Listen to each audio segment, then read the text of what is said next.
So Miriam Makeba's legacy will be honored with a tribute album titled A Love Song for Miriam. The spoken word poetry album explores social injustices affecting women in this country. One of the poems in the album is titled Uyinene and revisits the danger of being a woman in South Africa. The poet responsible for this great work is Mandisa Vundla, who joins us now in our studios for more on the spoken word and the many messages around it. It's great to have you with us. Thanks for popping by. Oh, thank you for having me. And I suppose, first things first, happy Women's Day. Thank you so much. I think it's important to at least acknowledge that this work is being described as reflective, disruptive, and investigative in its nature. It definitely is. It definitely is. I mean, investigative in a sense, when I look at the poem about Uyinene, it's not just investigating that, but my personal response to that, my personal response to everything that happens around the world that is disruptive, And I think when I wrote Uyinene's poem, I was having I was under nervous conditions, actually. I'm constantly under those nervous conditions, You leave the house and you're like, oh my God, if anybody's walking behind you, you're like, oh my God, So it's trying to figure out how I am able to navigate the world, knowing that I could be next, that my sister could be next, and having no rest and no peace,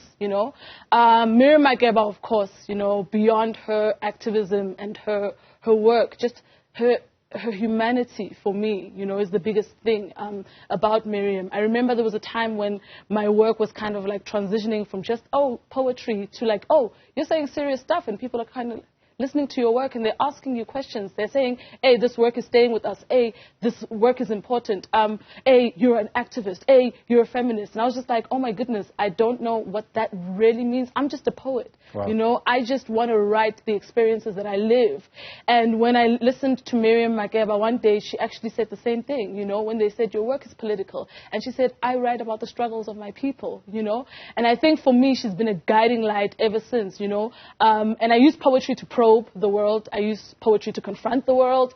I use poetry to confront myself and to confront my demons, but also to write my way forward. I'm able to dream anew. If I'm going through anything, I say I'm a poet everywhere I go. That's literally that's literally me, And so poetry is the way I live. I write to live. Sure. Yes. Even you're speaking to me sounds like poetry. But what you're saying is very interesting. It speaks volumes that just going about describing your experience in South Africa as a woman turns you into an activist. What does that say about the female or the woman experience in this country? It's frightening. Yeah. It says it's frightening. You just saying, I am not safe, makes you sound like protest. It makes it sound like protest. What are you protesting? What are you fighting? I'm like, well, it's not really protest. It is if you interrogate it further. But first and foremost, it's personal. This is personal danger that I endure on a daily. I am no longer comfortable in my home, outside my home, at school, at work, at play, at the post office. And the post office for me is such a daily routine. It's like going to buy bread. I'm just like, so where must we live? Where must we go, And so in light of Women's Month, I just want us to also think and meditate about all the women who are gone and those who are also to follow, because we never know who's next. And that's the most frightening thing about it. Yeah, words are powerful, and I'm sure as a poet you know all about that. I just wonder how you begin putting into words such all-encompassing experiences, like the anxiety you explained or described as we started our conversation sounds like the kind that would cripple even just your ability to think up of any words. So how do you go about that process? It's haunting. I think art is haunting. If you are a messenger or if you're a musician, right, there's this haunting message that doesn't leave you, right? So if you're stuck, or if I'm stuck at any point in my life, right, I am not able to move forward until I know why I'm stuck. I don't go, okay, cool, I'm going to move on from this and I'm going to go and try something else. I'm just like, I'm going to sit with this. I'm going to be frozen in time in that moment to interrogate what is happening. Am I feeling depressed? What is depressing me, right? And usually the answer indirectly comes through poetry. Because I just write keywords. I'm just like, oh, yes, you were stressed yesterday, you were stressed this, and something will take me off a tangent. And I just follow and follow and follow unintentionally. Sometimes I write the poems unintentionally. Sometimes I'm just crying. Sometimes I'm just screaming, you know, and it's just like, okay, why are you this loud? I am loud for myself at times, you know. I'm just like, I've been loud. My mind has been loud. What's happening, you know? And it starts with one word. It's just like, oh, okay, yesterday that happened. What does that mean for you in your body? What does that mean for you in this moment?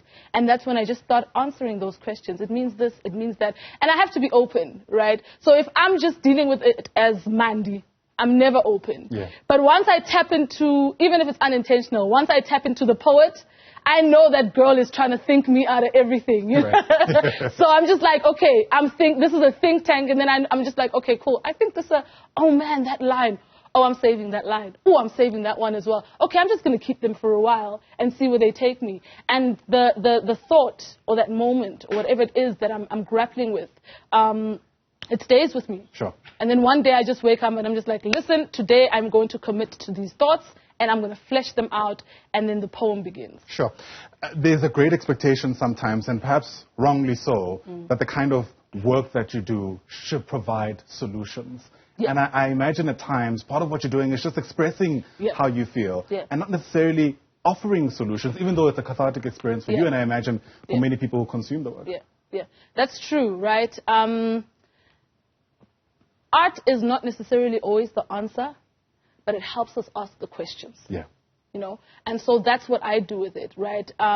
Like, for instance, I was talking to somebody the other day and I said, art is a gateway. Poetry is a gateway to healing. It is not the actual process of healing. You know, you're able to start identifying the problem, whether you have to then step outside of your body to resolve that problem. But you move differently when you're aware and you're awake of your troubles. When you spend every single day and you're like, okay, these are the challenges that I have. You're able to accept them also when you write them down, when you see them, when you probe. But the solution, that's a lived experience. You're not going to write the solutions into existence. You gotta live those solutions into existence. Sure. So yeah, there's a big difference, I think, you know. But art, poetry, spoken word is definitely a gateway because it opens people up. It makes you vulnerable. Yeah. It makes the next person vulnerable. You know, you'll come in here and you listen to something and you go, oh my goodness.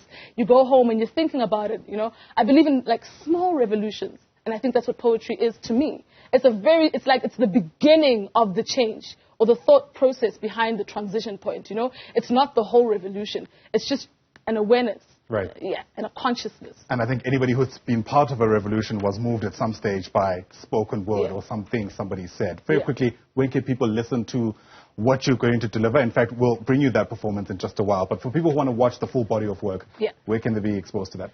So on Saturday and on Sunday, I'm at the State Theatre. A Love Song for Miriam is at the State Theatre live, featuring Tubatsi Mpomoloi, Zoo, Coco Mazala, and we've got a whole band. And man, come and enjoy the experience. You can also listen to the music. We've got 3 singles out. A Love Song for Miriam is actually out. We've got another one called Esther and Dear Body. Sure. So you guys can go on YouTube, Spotify, and just stream, man. Got you. Already got me reflecting as we speak about the work itself. Mandisa, thanks very much for popping by. I really do appreciate it. Mandisa Vundla, a poet in this country who's going to be, of course, showcasing that work. In fact, don't go anywhere. Hopefully we'll get one of those poets for you here live on the AM Report. So we spoke to Mandisa Vundla just a short while ago. She, of course, is going to be delivering one of her great pieces of work, a love song for Miriam is what it's called. We're going to play out with that. We'll see you tomorrow.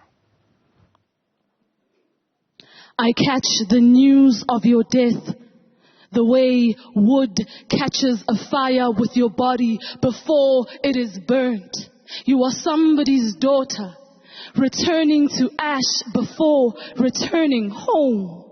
I keep meeting women for the very first time as passengers of death, as still images taken before their last breaths, as dying proof for the living that the shallow hearts of men can love you into a grave, that the head of your home can lay you down as a headstone, loving you in memory. When a man says he wants me, I don't know if he wants me dead. Men choreograph their rage so beautifully on our bodies. The post office, is an opened envelope sealed with blood.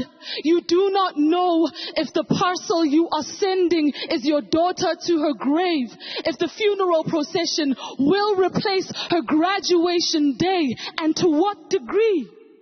Dismembering her body is also cutting short her dreams.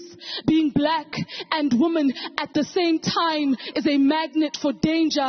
Everywhere we glow, we are chasing our dreams while being chased on the streets. We are reaching for the stars while someone keeps reaching for our bodies at home, at work, at school, at play. Dreaming while black is a revolution delayed. Dreaming while black woman is a disappearing